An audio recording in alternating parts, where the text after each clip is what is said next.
నమస్తే, welcome to think Andhra. నేను మీ ప్రియాంకారావు.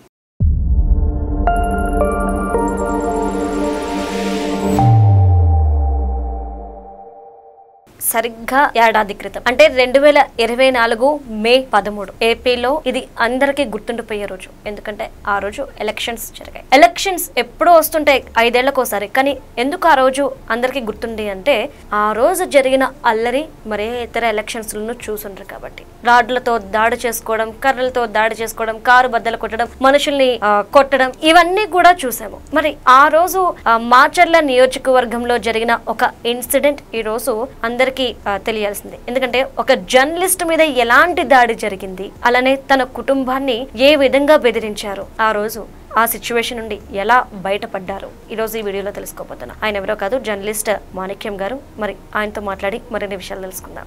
నమస్కారం అండి. నమస్తే సార్. సరిగ్గా ఏడాది క్రితం అంటే 2024 మే 13 మీరు మళ్ళీ పుట్టినరోజు.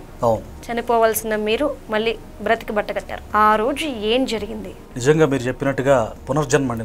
నాకు మాత్రమే కాదు, నాకు నా కుటుంబానికి, అంటే 2 కుమారులు, నాకు నా భార్య, వాళ్ళందరి మీద కూడా దాడి జరిగింది. అసలు ఎలా జరిగింది ఏంటి అనేది మీకు నేను ఇప్పుడు చెప్తాను. నేను నాగార్జున విశ్వవిద్యాలయంలో MA జర్నలిజం మాస్ కమ్యూనికేషన్ చదువుకొని జర్నలిజం వృత్తిని నేను కొనసాగిస్తూ నాకు ప్యాషన్ గా ఉంది కాబట్టి నేను మాస్టర్ డిగ్రీ చేశాను. జర్నలిస్ట్ గా పనిచేస్తాను.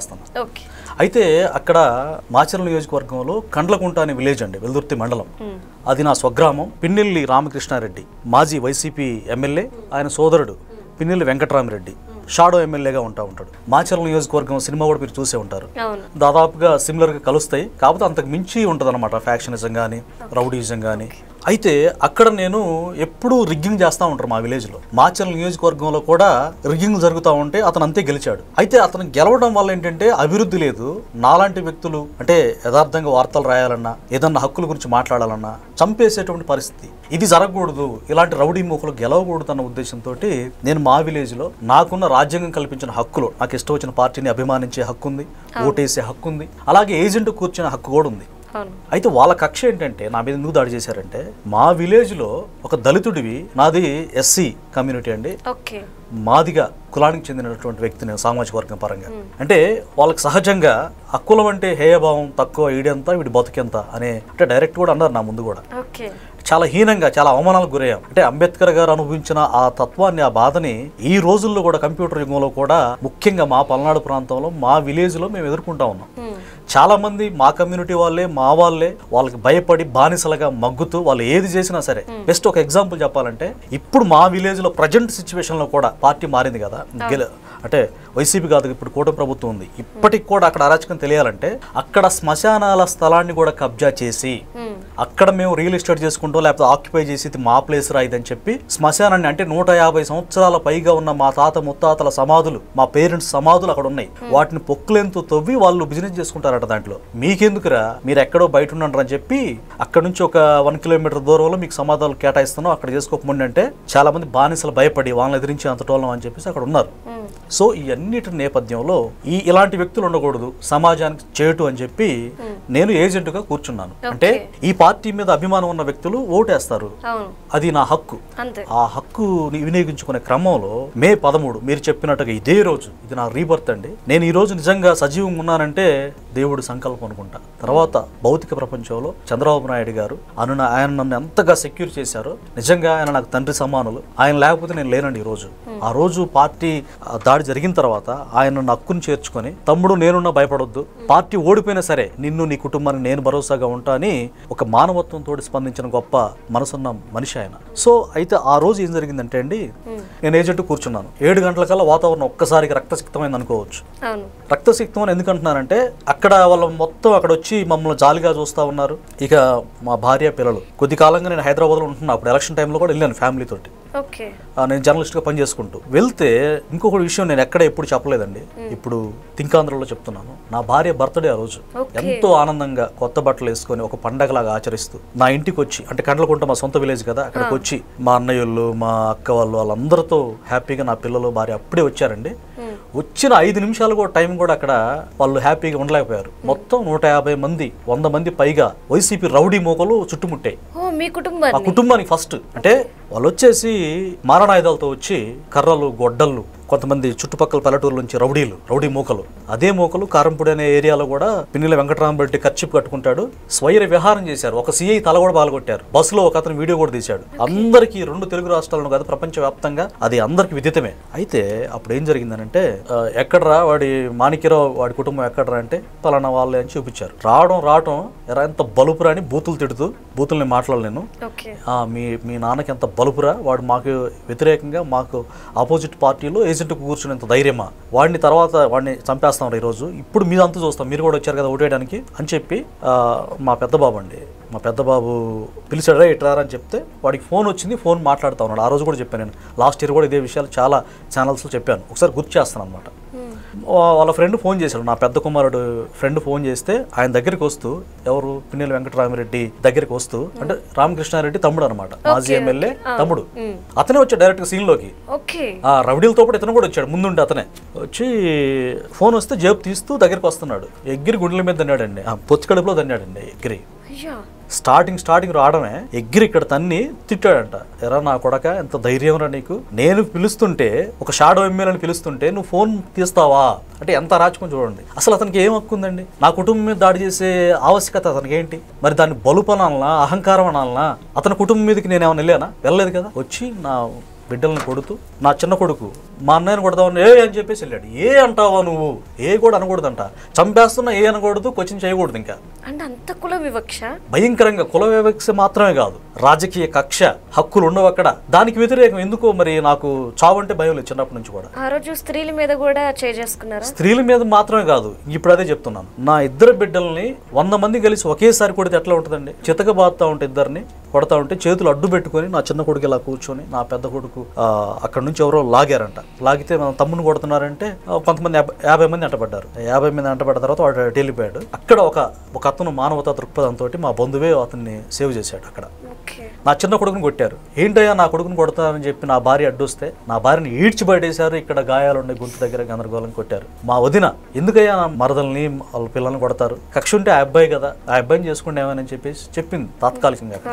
అది కొడుతూ చిత్రవద చేస్తూ నాకు వీడియో కాల్ చేశారండి. రే ఏజెంట్ కూర్చుంటావు ఇంకా ధైర్యంగా నువ్వు అని చెప్పి వీడియో కాల్ చేసి ఆ వీడియో నేను చూడాలి. ఎలా ఉంటుంది ఒక తండ్రికి ఆలోచించండి మీరు. నేను చనిపోతే చనిపోయా, కట్టుకున్నందుకు నా భార్య, కన్నందుకు నా బిడ్డలు ఏం తప్పు చేశారని గుండెలు పగిలిపోయేంత బాధ వేసింది. అంటే నాకు బ్రతుకుతానన్న హోప్ లేదండి. ఇక నా విషయానికి వద్దాం. అట్లా జరిగింది. అంటే ఇది జరుగుతున్నప్పుడు మీకు తెలియదు కుటుంబం మీద దాడి జరుగుతుంది అని? తెలియదు. ఆ వీడియో మీరు బూత్ లోనే ఉన్నారు బూత్ లో ఉన్నా, కూర్చున్నా, ఏజెంట్ కూర్చున్నా. మీకు ఏం తెలియకుండానే డైరెక్ట్ అక్కడికి వెళ్ళిపోయారు. ఇక్కడ నా మీద ఫస్ట్ వార్నింగ్ ఇచ్చి వెళ్ళాడు, తర్వాత దాడి చేశాడు. వారిని ఫస్ట్ ఏంట్రా ఎంత ధైర్యం రా, నా కొడక ఈ రోజు నేను చంపేస్తాం అని చెప్పారండి. ఎందుకు చంపేస్తున్నారు?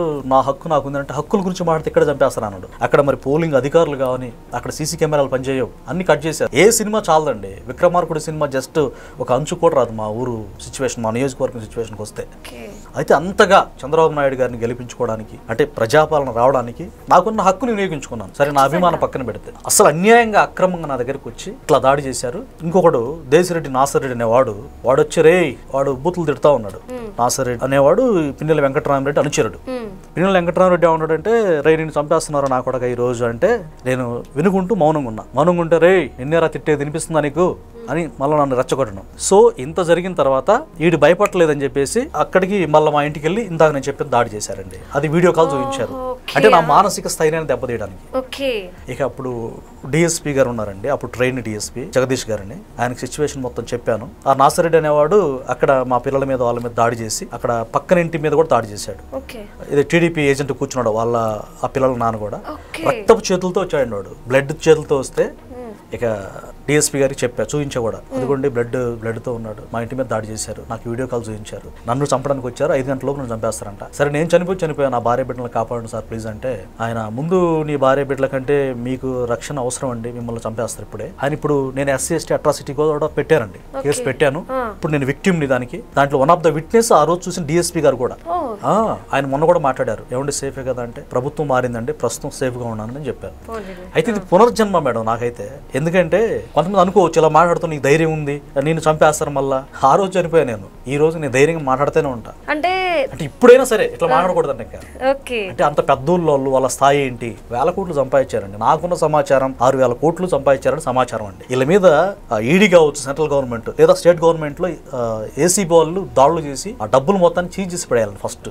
ఆ అహంకారం, ఆ బలుపు, అందుకే అట్లా దాడి చేసి చిత్రవతగా నా కుటుంబాన్ని ఇబ్బంది పెట్టారండి. ఇబ్బంది పెట్టిన నేపథ్యంలో అప్పుడు డిఎస్పీ గారు ఆయన వెహికల్ ఎక్కించుకొని నాతో పాటు ఇంకొంతమంది ఏజెంట్లని వెల్దుర్తి అనే మండలం, మాచర్ల నియోజకవర్గంలో వెల్దుర్తి మండలం, మా మండలమే, కండ్లకుంట విలేజ్ ఆ మండలం పరిధిలోకి వస్తుంది. అక్కడ పోలీస్ స్టేషన్కి వెళ్ళి ఆయన నన్ను తప్పించి నా ప్రాణాలు కాపాడారు. మరి మా భార్య పిల్లలు ఎలా సేవ్ అయ్యారనంటే, ఇప్పుడు అదే సమయంలో నన్ను దాడి చేసే క్రమంలో నా దగ్గర ఉన్నారు మొత్తం అప్పుడు. అయితే వాళ్ళ బ్రదర్ వచ్చాడు, పిన్నెల్లి రామకృష్ణారెడ్డి. అతనికి ఇప్పుడు ఈవీఎం పగలగొట్టాడు కదా, ఆ సిచ్యువేషన్ లో కొంచెం అతనికి తల దెబ్బ తగిలిందంట.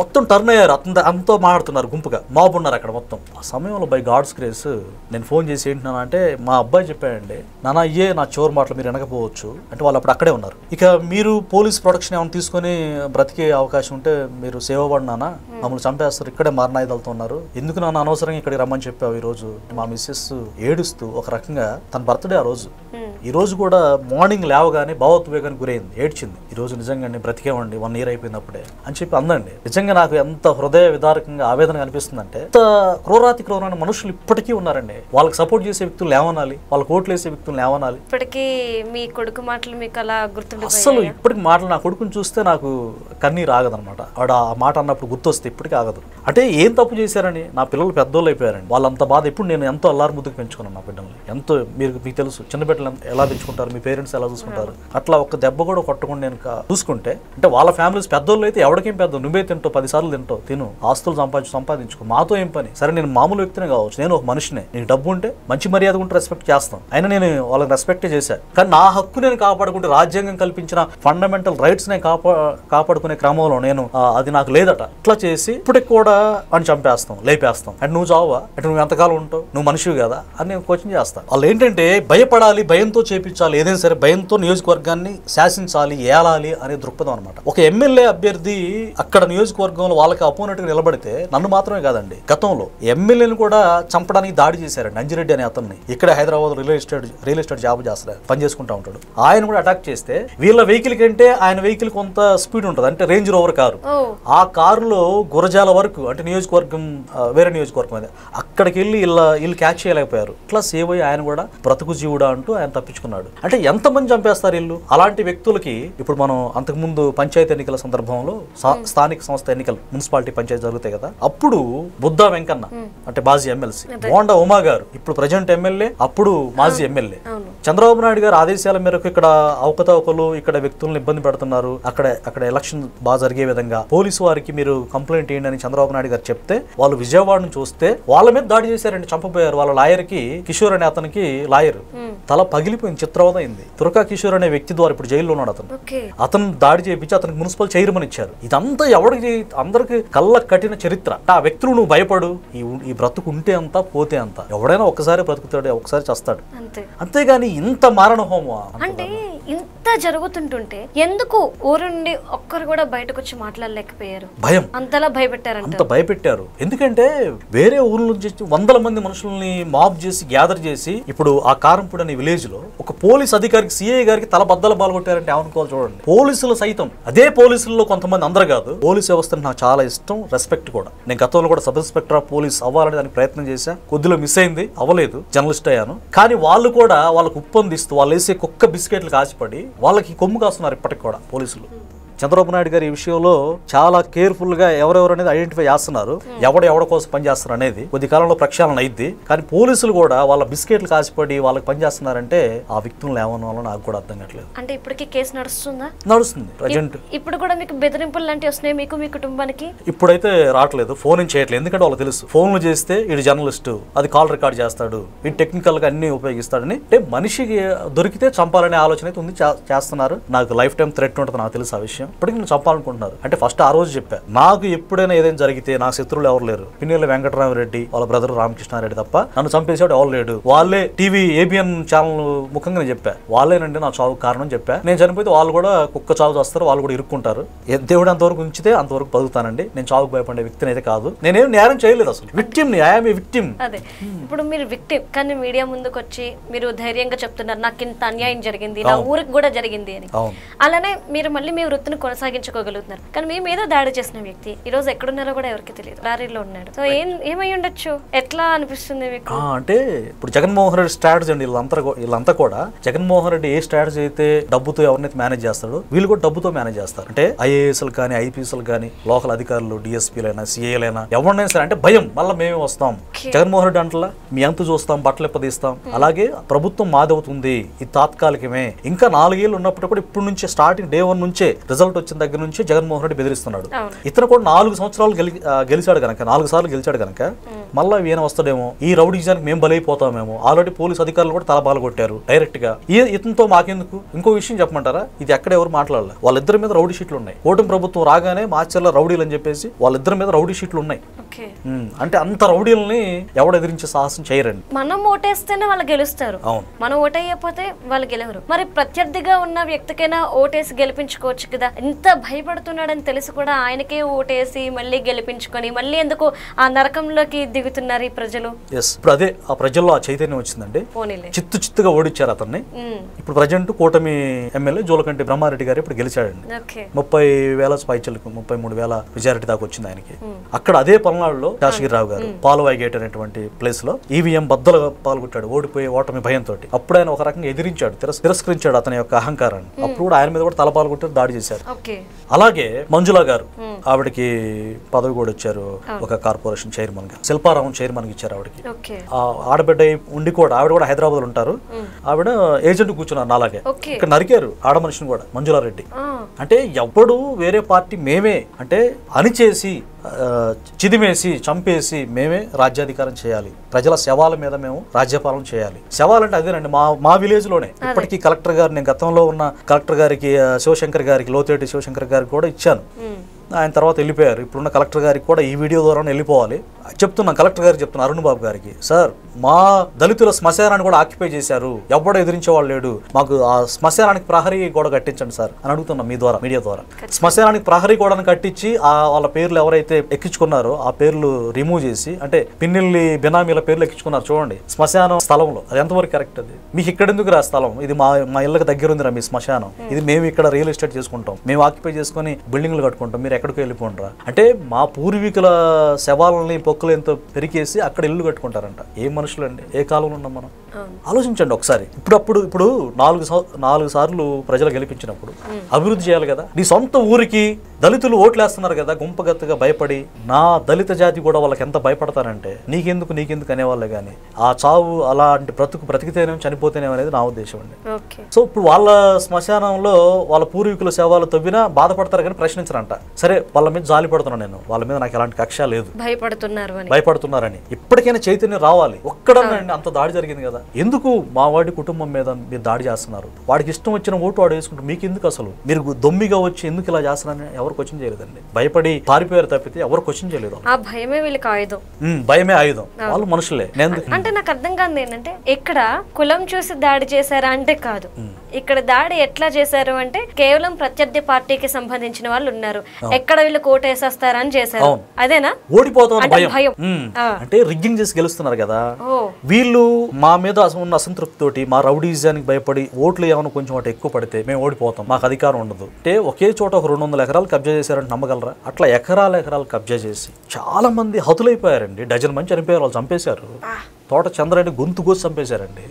నాలాగా ఆయన ఏం చేయాలి బాబు? ఆయన ఎన్టీఆర్ విగ్రహం కట్టుకున్నారు, సీనియర్ ఎన్టీఆర్ గారి విగ్రహం, పార్టీకి లాయల్ గా ఉన్నారు. ఆయన చంపేశారండి. గొంతు నడి రోడ్డు మీద గొంతు కోసేశారు, కోడిని కోసినట్టు.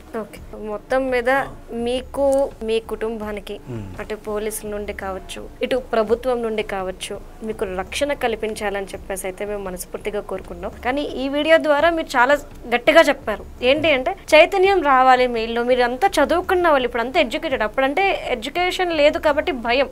ఇప్పుడు మారింది. సో వాళ్ళకున్న రైట్స్ ని, వాళ్ళకున్న హక్కుల్ని తెలుసుకొని ఇలాంటి దుర్మార్గుల్ని ఎదిరించగలిగేలా వారు మారాలని చెప్పైతే కోరుకుంటున్నాం. మిమ్మల్ని ఇన్స్పిరేషన్ గా తీసుకోవాలి, ఎందుకంటే మీరు అక్కడ వ్యక్తి కాబట్టి. Right, thank you so much.